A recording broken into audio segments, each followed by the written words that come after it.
the New Jersey Devils and the terrible, horrible, no good, very bad day. Because had they won against the Buffalo Sabres, they could have closed the wild card margin by 3 points. But instead, they're still stagnant, and I don't know if they're going to be given another opportunity to gain some traction. We have a lot to break down in today's episode of Locked On Devils. Good start, not a good finish. Buckle up, everybody. You're Locked On Devils, your daily podcast on the New Jersey Devils. Part of the Locked On Podcast Network, your team every day. Hi, this is Bryce Salvador, and you're Locked On Devils with Trey Matthews. Elliott scores! Oh, Stevens stepped up, nailed him. Brodor's got the puck. What a shot. The Devils win the Stanley Cup. Alrighty now, what is up, New Jersey? Welcome back to the Locked On Devils podcast here on Locked On Network. I'm your host, college hockey play announcer, Devils writer for Pucks and Pitchforks, and also part-time credential media member, Trey Matthews. At this point, I'm not surprised. I'm kind of numb to it. There are 3 guarantees in life: death, taxes, and the New Jersey Devils losing to opponents that they have no business of losing to, especially if they wanted to gain some traction in the wild card race. Because had they won this game against the Buffalo Sabres, they're only 3 points behind the Washington Capitals for the second position in the wild card. They were thrown a humongous bone. They were given a big mulligan, and they could not capitalize on it. And for any of those who are curious, I hate to add salt to the wound, but the season series between these two clubs, the Devils have won it 2-1. Back in late October, the Devils beat the Sabres 5-4 at the Prudential Center. Remember, that was the game in which Nico Hischier got hurt and sustained his head injury. Then November 25th, I was actually present for this game, and ironically, this is when Hischier made his highly anticipated return to action, and the Devils thrashed the Sabres 7-2. And now, in late March, by the way, happy Easter weekend to all those who celebrate, the Devils weren't given any goodies as they lost to the Sabres 5-2, and Tage Thompson had 4 goals in this matchup. Talk about a dagger to the heart. Talk about just essentially ending your season right then and there, because I don't know if the Devils are going to be given this great of a chance to try to make up those points. And the circumstances do not fall into their favor, and their playoff chances have shrunk to about 9%. In today's episode, in the first segment, I will share some of my main takeaways from the game. Then in the second segment, I will highlight some players that caught my eye and how the Devils need to improve upon some of their issues. Then in the third and final segment, like I do with every post-game recap, I will compare the stats and give the Devils a letter grade. To open up this segment, and before I share my thoughts, let me paraphrase what Chico Resch said while closing the broadcast alongside with Matt Loughlin on the radio stream. He said that the Devils are actually a good team. Unfortunately, they essentially don't have that killer instinct to take over games. Because I talked about it in the previous episode. I think this team is better than what people are projecting them to be. Obviously, people have their own opinions. This season has not gone according to plan. But one of the things I highlighted was that the Devils had the tendency to win some key marquee matchups. I highlighted some examples like the Boston Bruins game. That was their first time beating the Bruins in about 2 years. They split the season series against the Vegas Golden Knights, the reigning Stanley Cup champions, or beating the Nashville Predators in regulation in Smashville for the first time in years. Or when Connor Bedard came to town, Brendan Smith laid that big hit on him, and the Blackhawks the rest of the way were headhunting any Devils in sight. Devils still walked away with the victory. Or what about the huge Super Bowl back in the first half of the year in which the Devils came away with a big victory?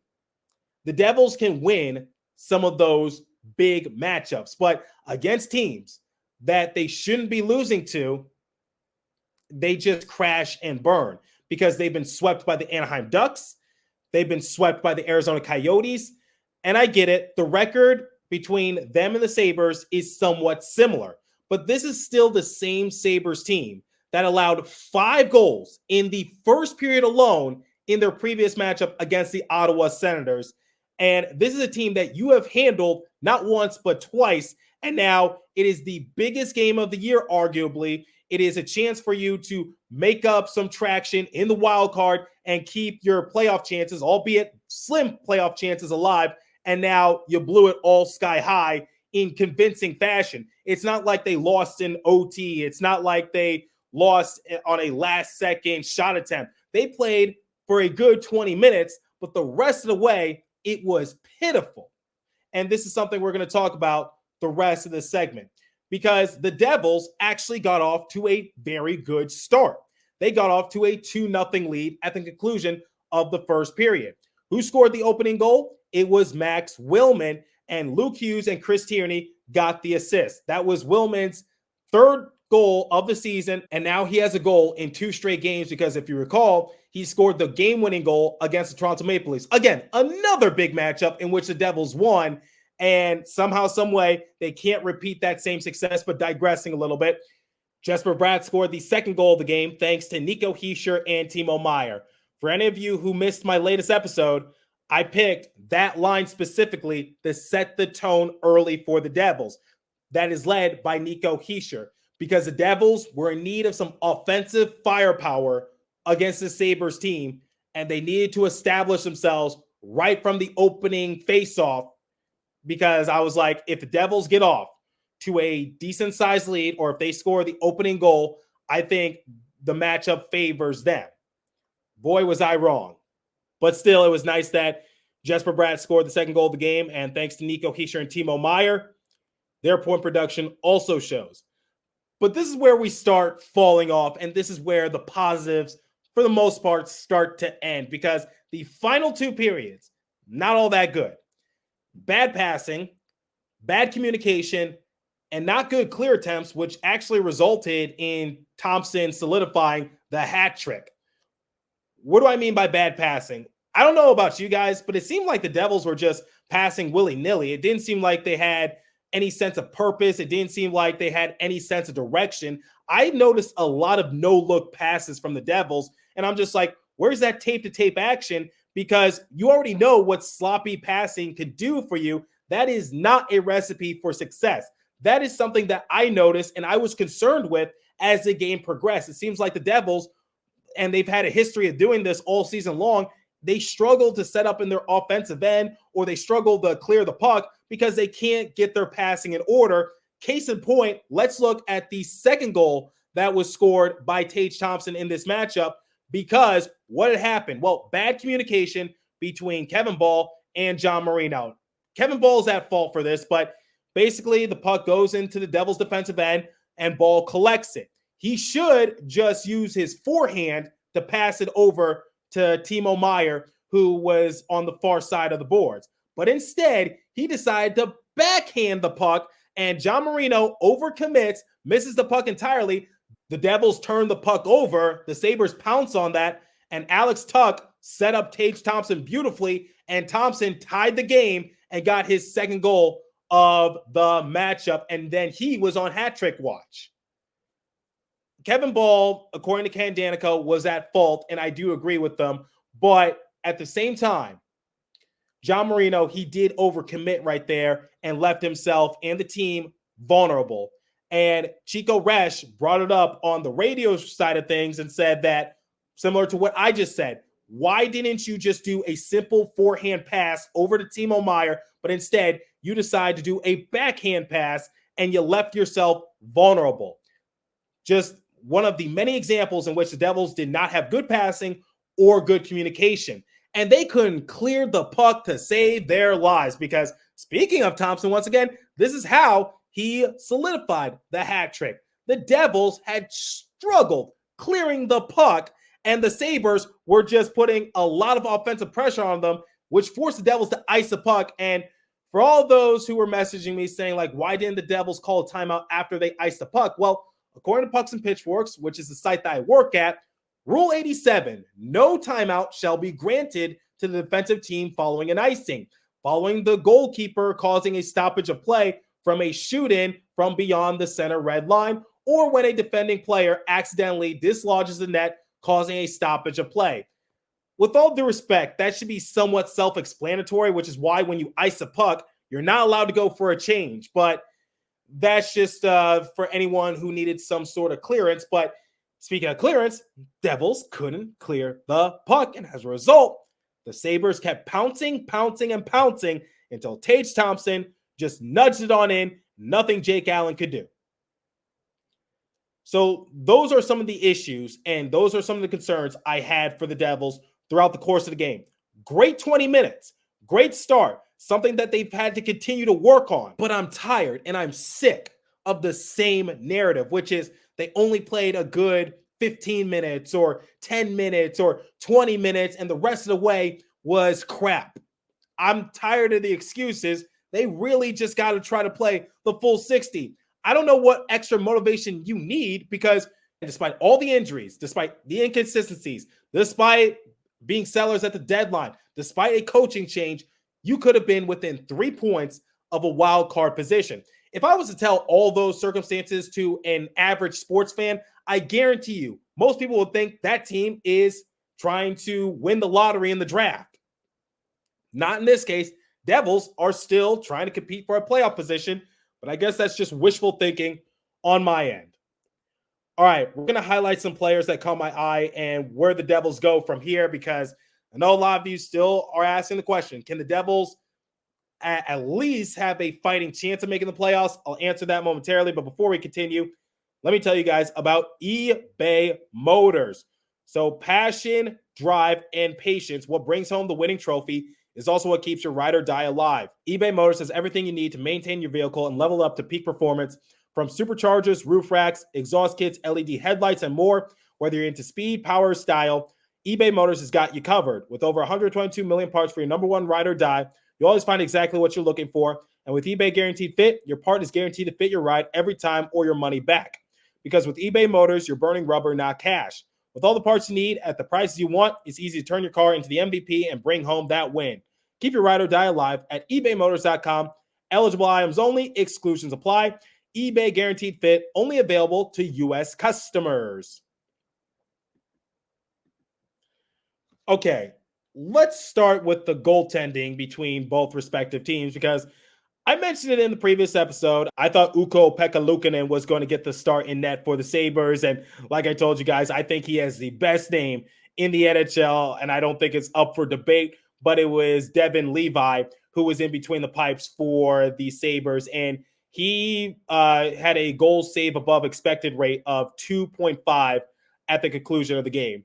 Now, I want to say, like, how do you let Levi shut the door on you like that? Because at the conclusion of this game, he has a goals against average of 3.1 and a save percentage of .899. But the thing is that Levi has actually been somewhat solid for the Sabres or past few outings, because in this matchup for the Devils, he had 30 save attempts and he saw 2 goals go past him. Then in the previous matchup against the Ottawa Senators, he saw 32 shots and only allowed 1 goal to go past him. Remember, he came in relief for Ukko-Pekka Luukkonen, because that was the game in which the Sabres allowed 5 goals within the opening frame, and that they needed some sort of shakeup, and he kind of did keep his team in the game for what it's worth.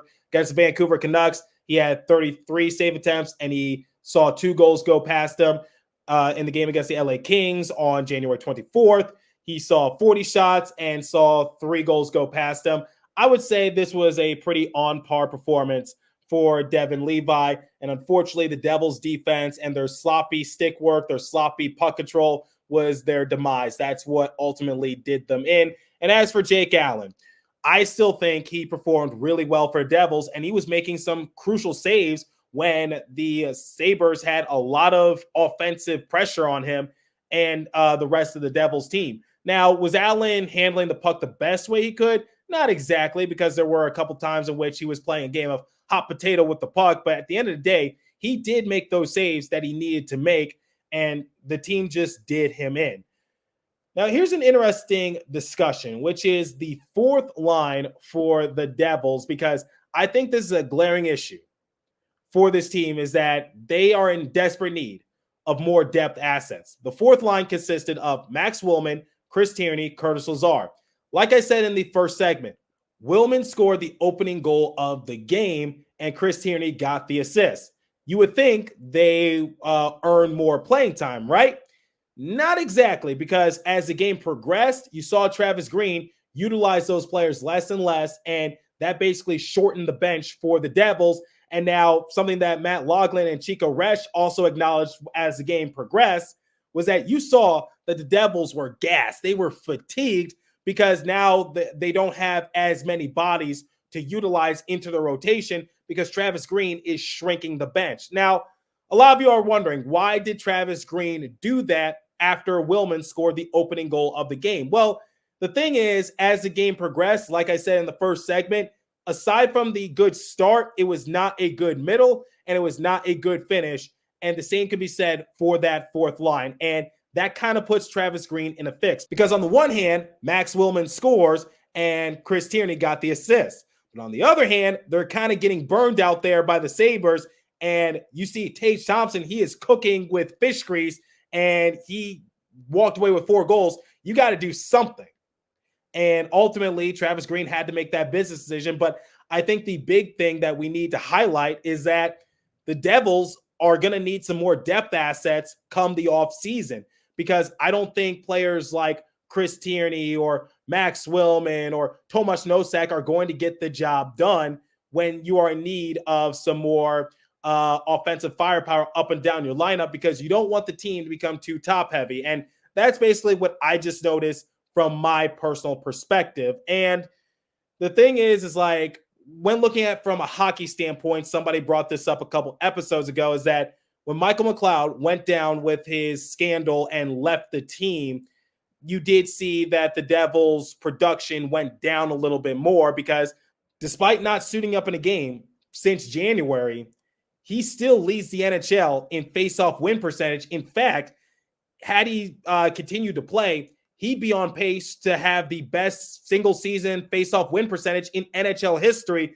But obviously, I'm looking at it from a hockey standpoint. I know there's bigger issues that needed to be dealt with, and I don't think McLeod is going to suit up in another NHL game ever again. And I've already talked on the matter a few months back. But just looking at it from a hockey standpoint and looking into the future, the Devils, they still do relatively well in the face-off department, but they're going to need some more depth assets if they really want to see some success, because I think one of the more underrated things from the team last year was that they had a lot of good, solid depth assets, whether it was a forward or a defenseman. You just saw that the Devils knew how to work together like a well-oiled machine, and that's why they were able to rack up some of those wins. That's why they were able to have some of those comeback victories, because they had options up and down their lineup. Nathan Bastian did well despite not sticking out in any particular category. Miles Wood, he brought physicality. Yegor Sharangovich, he had a lot of untapped potential, but he wasn't going to be fully unleashed while playing for the Devils. Or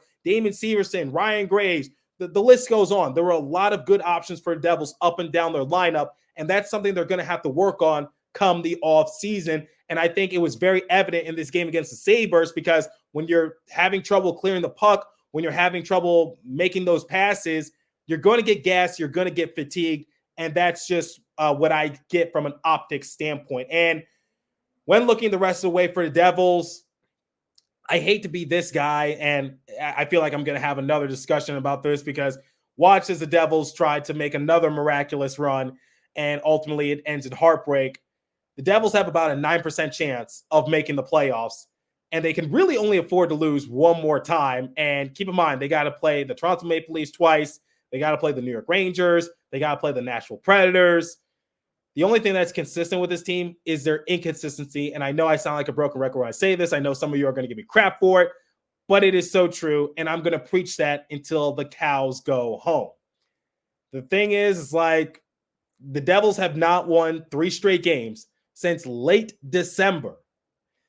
Yet somehow, some way in late March, they still had a chance to try to get a second position in the wild card. It's amazing how I don't know if it's because of the competition letting up or what have you, but I'm flabbergasted at that. I'm going to be completely honest. But when looking the rest of the way, I don't think the Devils are going to be given another opportunity, because the Flyers, Capitals, and Red Wings all lost in regulation in their more recent matchups, and this was the only game that was being played on a Friday night. The Devils had it in the bag. It was right there for them, and they had a favorable matchup, a team that they have handled not once but twice already this season. And it goes to show you, if they are put into that position again, why should I believe them? Why should I give them the benefit of the doubt? Because they've lost it multiple times. That's my thing, which is if the Devils do go on another miraculous run, I'm not going to give them the benefit of the doubt. And there's only a few games remaining, so they're going to have to turn around ASAP. And at this point, I think we're just gearing up for the final game in mid-April, then do the locker room clean-out interviews, and then go from there. But the thing is like, it was there for them on a silver platter multiple times throughout the past month or so, and yet they continue to shoot themselves in the foot. That's my thing, which is if they really want to shock the NHL world, good for you, more power to you. But I'm not going to give you the benefit of the doubt because, once again, the most times that they've won in a row, 3. That's not going to get it done. And it just seems like, similar to what Chico Resch said, they're a very good team, but they can never take over a game. They can never really assert themselves, and I think that's a big issue. They definitely have a lot of question marks going into the offseason, and we're just going to have to see how the rest of the regular season shakes out for them. All right, like I do with every post-game recap, let's compare the stats, give the Devils a letter grade, and get out of here. Shots on goal differential, 36-30 in favor of the Sabres. Sabres came with a sense of urgency in the second and third period. Devils had no answer for them. Face-off percentage, 66% to the Devils, 34% to the Sabres. Power play, Devils were 0-for-3. Sabres were not given a power play opportunity. Kudos to the Devils for staying out of the box. Hits, 38-15 in favor of the Sabres. Block shots, 16-12 in favor of the Sabres. Giveaways, 8-3 in favor of the Devils. Takeaways, dead even, 5 apiece. If I had to give the Devils a letter grade, got off to a good start, horrendous finish. I might just have to give them a solid D based on all the circumstances that were surrounding this matchup. It's unacceptable, and they should be embarrassed. I don't know if you're going to be given that golden opportunity ever again. I hate to repeat myself, but that's just the reality of it. Let me know what you guys think. Did you have any hope in this Devils team? Were you latching on to them possibly shrinking the wild card margin? And what do you think they need to work on going forward? I'm curious to hear your guys' thoughts. Leave a comment down below if you're watching on YouTube. If you're listening on podcast streaming service, hit me up on my personal X Page app at TreyMatt4 or the show's X Page app at Locked On Devils. As for this episode, that's all the time I have for you. Continue to stay safe. Have a wonderful day, New Jersey. Go Devils. I'll catch you guys next episode. Thanks for listening once again.